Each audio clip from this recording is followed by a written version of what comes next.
I mean, because in the end, I mean, we had a ABC News Washington Post poll and asked, the question was, the healthcare website problems are sign of broader problems, 55%, an isolated incident, 40%.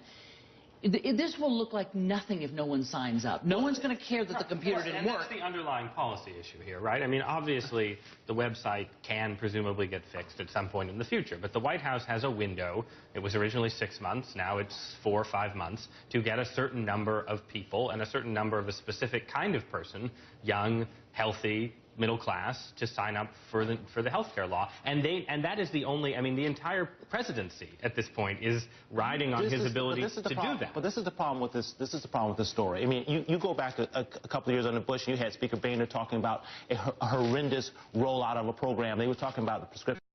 You know, look, these things don't necessarily roll out well, but this is the problem with the story.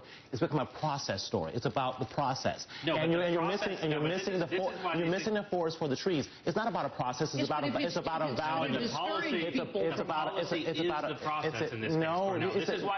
a value. And this is what's different from Medicare Part D with the prescription drugs benefit. The design of this system is built around getting a certain number of people to use the website and sign up. So the rollout wouldn't matter if it was... Are you telling me that we can't fix a website? Are you telling me that we can't fix a website? I'm not the one telling you that. The problem isn't a website. Yes, we have a problem trying to get people enrolled in it, but the value of this... But it undermines it, doesn't it? The problem is Ross is right.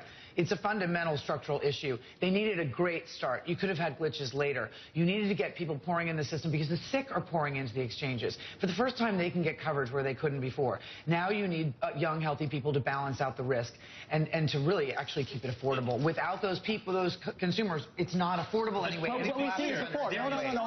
Cornell is right. There is time. But we've seen this before. And we've seen this before. Guess where we saw it? We saw it in Massachusetts, where you know when the bulk of the people who signed up for Massachusetts, they signed up toward the problem is in Massachusetts, you didn't have, one, it wasn't as polarizing an issue. You weren't trying to sign up people on a national scale. And three, you had... And it shouldn't be a polarizing issue now because it is a Republican idea. More later. I got to stop you all here.